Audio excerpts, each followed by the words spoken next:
sou pesquisador. Estou com um grupo de pesquisa aqui na Universidade de São Paulo, trabalhando com desenvolvimento de vacina, inclusive essa bendita vacina contra o coronavírus. Entre elas também a vacina contra chikungunya, a vacina contra zika vírus. Voltando ao Brasil depois de aproximadamente 5 anos na Europa, mais especificamente 3 anos e meio em Oxford, na Inglaterra, 1 ano e meio na Suíça, e de volta com essas novas tecnologias. Além de vacina, eu tenho uma paixão enorme por essa questão científica, nanotecnologia, biosensor, esses biochips, eu sou fascinado com isso. E tem outra especialidade que essa eu me destaquei. 3 anos na 8ª série, pessoal. Pois é, essa foi um destaque enorme em minha vida. 3 aninhos na 8ª série. E aí você pergunta, como assim? Você é um pesquisador, está liderando uma equipe para desenvolver uma vacina e 3 anos na 8ª série? Pessoal, a gente está falando sobre mudanças de mundo e talvez seja interessante a gente entender o que é a vida, assim, para poder mudar. E eu vou falar um pouquinho da minha vida para sair daquele menino que passou 3 anos na 8ª série para se tornar um pesquisador com um currículo desse nível. Olha, pelo meu sotaque é notório que, vocês percebem, é inglês, claro. Bom, eu sou velho nordestino, baiano, lá do sertão da Bahia, de um lugar chamado Crenguenhé. Se vocês conseguirem pronunciar perfeitamente, vão ganhar o prêmio. Lá do Tucano, bem no sertão da Bahia. Imagine, eu, criança, sertanejo, trabalhando desde os 7, 8 anos na roça, ajudando meus pais, indo trabalhar em feira pública com o meu pai, sempre trabalhando. E ir para a escola, para mim, sempre foi um sacrifício enorme. Para mim, eu preferia estar trabalhando do que ir para a escola. E assim continuei, estudar nada, só tinha a obrigação de ir para a escola. E era o que eu fazia, até os 15 anos, onde eu pensei, eu quero algo a mais. E aí tomei a decisão, vou sair de casa, vou morar sozinho aos 15 anos. Eu imaginava que eu era um homão. 15 anos, morando sozinho, trabalhando. Pois é, saí de casa, fui morar em Euclides da Cunha, uma cidade próxima a Tucano, para morar sozinho e trabalhar em um açougue. Assim fiz. Foram aproximadamente 4 anos. Acordando de manhãzinha, aproximadamente 3 horas, para 4h30, 5 horas, estar trabalhando no açougue, e foi muito legal. Imagine, eu com 17 anos, eu já tinha 2 bancas de carne, 2 comércios, uma moto. Pois é questionável isso ter uma moto com 17 anos, mas enfim. Só que eu não conseguia concluir minha 8ª série, hoje o 9º ano, de forma alguma. De forma alguma. Você imagina, um menino que sai para trabalhar às 3 horas da manhã, volta, vai fazer uma comida, vai para a escola à noite. Eu nunca concluí o ano letivo. E assim foram 3 anos. Mas assim, eu sempre tinha uma coisa que era bem clara em minha vida. Eu não via o mundo para perder a viagem. Era bem claro comigo. Eu quero crescer na vida. Eu quero fazer algo diferente. Eu não quero apenas ser, como nós dizemos, um peão. Bom, trabalhando no açougue, eu falei, como eu vou fazer isso? A falta de perspectiva estava uma tristeza enorme.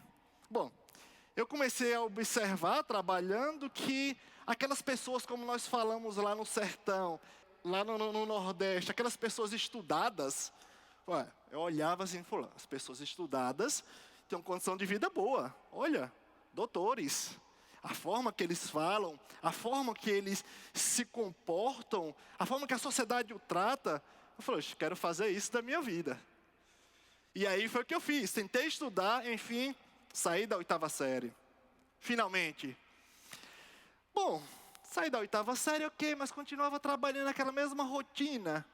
Simplesmente vendi o que eu tinha, comércio, moto, e fui tentar estudar em Salvador, na capital. Aí não deu certo, Lauro de Freitas, voltei para casa, para Tucano, para minha cidade natal.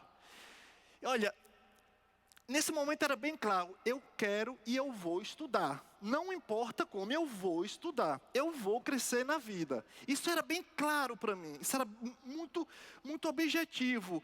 E uma das formas foi, olha, eu estou no segundo ano do segundo grau.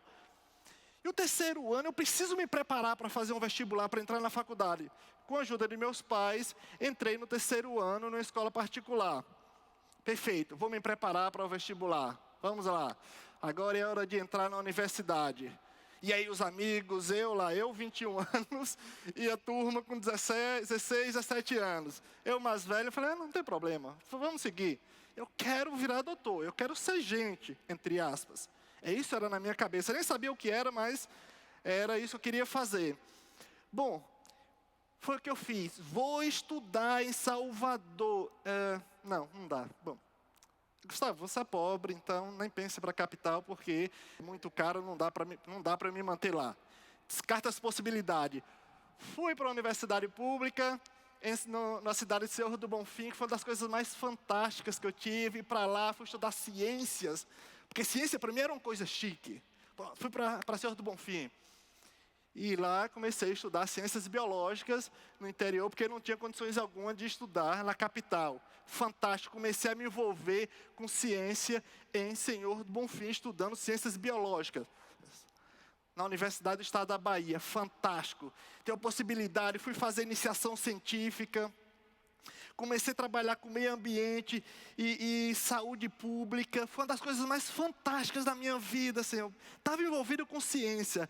Poxa, por que eu queria ser um grande cientista? Basicamente não. Basicamente é porque a iniciação científica tinha uma bolsa de R$ 240 e eu falei, agora eu sou rico. Estou ganhando R$ 240, tinha mais 30 que meus pais mandavam para mim por semana. Eu falei, agora eu tenho uma vida boa. Só que tinha outra observação. Eu estava trabalhando com catadores de lixo. Isso foi uma das melhores experiências que eu tive em minha vida. Comunidades quilombolas, ou seja, remanescente de quilombo, trabalhando com ciência humana, ciência de laboratório, e as coisas foram se descobrindo. Tinha duas outras coisas que me incomodavam. Uma, eu não poder estudar em Salvador, quando eu estava terminando o segundo grau, e a outra era o fato de os professores, que eram mestres, doutores, tinham condição de vida boa. Eu falei, opa, vou fazer o mestrado também. É isso que eu quero fazer. Eu vou fazer o mestrado. Como? E aí as coisas foram acontecendo. Finalmente fui estudar em Salvador. Perfeito, fazer o mestrado. Vou me tornando imunologista. Em Salvador, a possibilidade de descobrir mais. Vou me tornar doutor. Vou fazer o doutorado, só que agora na USP. Vim fazer o doutorado aqui na USP. Vocês já pararam para pensar? Aquele menino que cresceu lá vendendo frutas, trabalhando na roça, vendendo geladinho, acho que vocês conhecem como sacolé, não sei. De repente está fazendo doutorado na USP. Falei, poxa, sou o máximo, tô arrebentando, estou crescendo muito na vida. Mas tinha que ter algo a mais. Eu vi meus colegas aqui estudando, olha, faz o doutorado sanduíche, o doutorado uma parte vai para o exterior. Comecei a perceber, uns vão começar a estudar na Inglaterra, outros nos Estados Unidos, na França. Eu falei, também quero fazer meu doutorado sanduíche, vou para Portugal. Para Portugal porque, a minha base de educação era horrível. E eu não sabia inglês. Fui para Portugal, que foi maravilhoso também. Fui para o Porto, fazer meu doutorado de sanduíche. E aí estudando, trabalhando, trabalhando. Mas me incomodava o fato de eu não ir para a universidade em um país que falasse outra língua, por uma falta minha. Bom, verão europeu, juntei um dinheiro, fui fazer um curso de imersão na Irlanda, durante meu doutorado de sanduíche. E assim, foram 5 semanas de imersão completa, de uma aprendizagem espetacular. Voltei para Porto, voltei para a USP. Perto de concluir meu doutorado, eu falei, agora eu vou fazer algo a mais. Vou para universidades ainda mais impressionante. Poxa, tentar o quê? Toda a minha modéstia, fui tentar simplesmente Oxford. Tá, claro que eu vou para Oxford. Você nem me passar, falei, não sou um maluco me aceitar. Mas enfim, fui lá, fui para a seleção, me comportei como um excelente pesquisador. E fui aceito na Universidade de Oxford para fazer um ano de pós-doc, para fazer um pós-doutorado. Perfeito. O menino está crescendo. O menino está ganhando espaço. Ao invés de fiquei lá 3 anos e meio. Não foi apenas um pós-doc. Da Inglaterra, fui para a Suíça. Mais 1 ano e meio. E vem mais formação. E aí chegando à excelência. Você parou para pensar, aquele menino está morando na Europa, um pesquisador na Europa. E chega à excelência. Com ele, o narcisismo, claro. Poxa, eu sou o máximo. Nós temos essa tendência humana, eu sou o máximo. Cheguei à excelência, estou nesse nível, consegui muito mais do que eu imaginava. Mas eu não tinha felicidade nenhuma com isso. E daí? E daí? Que a gente chega a esse nível. Teve uma das coisas que para mim foi crucial, uma das perguntas quando eu falei, e daí? E essa percepção do questionamento, de concluir, de fazer uma carreira científica e perguntar, mas eu consegui para mim? E essa foi uma das melhores sensações de minha vida, que deu uma leveza em minha vida, em perceber que o que eu faço, ele é muito mais do que o eu. Do que para mim, do que Gustavo. E essa necessidade de retornar ao Brasil, de trabalhar com desenvolvimento de pesquisa, de ciência, tecnologia, inovação, desenvolver vacinas aqui no Brasil, para as questões como Zika vírus, como chikungunya. E aí quando eu volto, essa necessidade enorme de ter que adaptar tudo para desenvolver uma vacina para esse bendito coronavírus. Isso tem uma sensação maravilhosa, de a gente poder trabalhar, de a gente sentir que a gente pode fazer algo a mais do que para nós mesmos. Porque apenas essa percepção de que eu consegui é muito pouco. O que eu posso fazer para além de mim, que é o que realmente satisfaz. Então, assim, uma das coisas que me chama perfeitamente, sabe, que mexe com a minha cabeça é perceber que aqueles meninos, aquela molecada que está lá sem condição, que nem eu, sem condições financeiras e o pior, sem perspectiva. Isso é o que é o mais duro. Aquela molecada tem que invadir os grandes centros universitários e falar, aqui é meu lugar. Aqui é meu lugar. O universo do conhecimento é o meu lugar. Porque essas pessoas podem transformar esse país. Podem realmente mudar esse mundo através da ciência, tecnologia e inovação. Mas também não apenas aquela molecada. Aquele pessoal mais velho também, que, por exemplo, passou 3 anos na 8ª série. Aquela pessoa, por exemplo, que era mais velho no 2º grau, ao concluir o 2º grau, também tem que olhar para os grandes centros universitários, grandes centros de formação e falar, aqui é meu lugar, aqui me pertence. E aí a gente pode propor, por exemplo, desenvolver novas tecnologias, novas vacinas contra esse coronavírus, contra outros problemas que nós estamos vivendo há décadas. Obrigado. Maravilhoso. Gustavo, não vai embora ainda não. Não vai embora ainda não. Por favor, fique aqui, querido. Impressionante esse currículo, né? O que é? Um currículo escolar e um currículo não escolar. De um verdadeiro aventureiro, de um verdadeiro descobridor, de um verdadeiro Cabral. A gente não vai deixar você sair porque a gente não podia deixar de aproveitar este momento para que você, que está liderando uma das equipes que está pesquisando a vacina do Covid aqui no Brasil, nos contasse um pouco, nos desse alguns updates, uma atualização. Como é que está esse movimento? Eu pensei que eu ia fugir um pouco dessa pergunta, mas enfim, não tem como.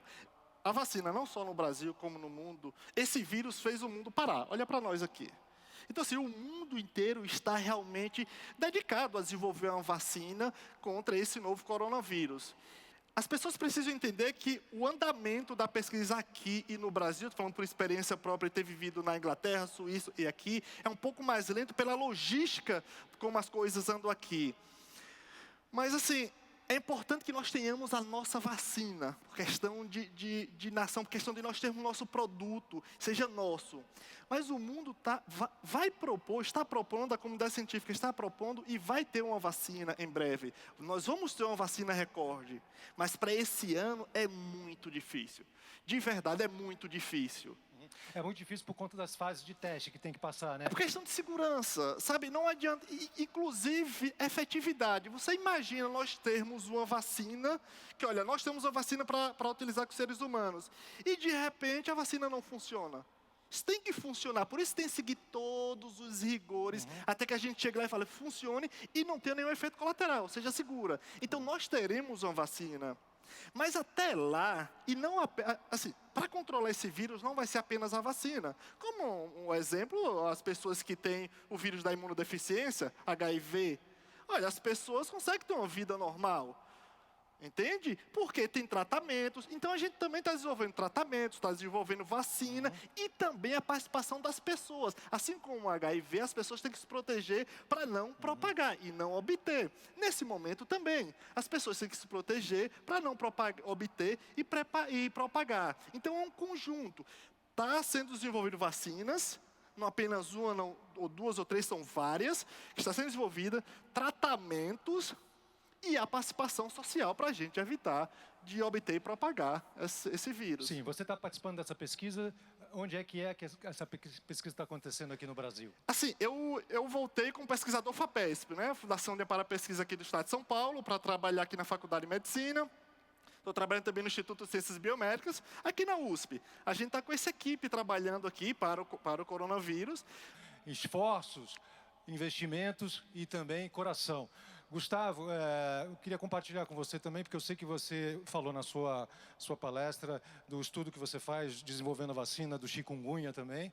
E eu perdi uma grande referência na minha vida, meu tio, também um pesquisador, Adriano Caldeira de Araújo, uma pessoa muito querida, morreu de uma forma fulminante por conta do vírus chikungunya. Então é um grande prazer para mim, em especial, nesse momento, além da questão do coronavírus, saber que você também está em busca da cura desses vírus, para que a gente não sofra mais perdas com eles. Muito obrigado. Obrigado você por compartilhar isso, porque não é fácil. Infelizmente, nós não temos empatias por números. E quando as pessoas leem que o chikungunya e o zika vírus tem uma taxa de letalidade, de fatalidade baixa, as pessoas infelizmente, nós não temos essa empatia por números. Mas quando a gente sente alguém próximo sendo afetado de forma brutal, isso mexe com a gente. Então nós temos esse problema aqui que nós temos que continuar. Essa busca para questão de vacina, zika vírus, chikungunya, dengue, a gente tem que continuar. Entende? Isso não pode parar por aqui, tem que ser algo contínuo. Muito obrigado. Uma salva de buzinas, então, para Gustavo Cabral. Continue o seu trabalho, a gente precisa muito dele. Obrigado, Gustavo.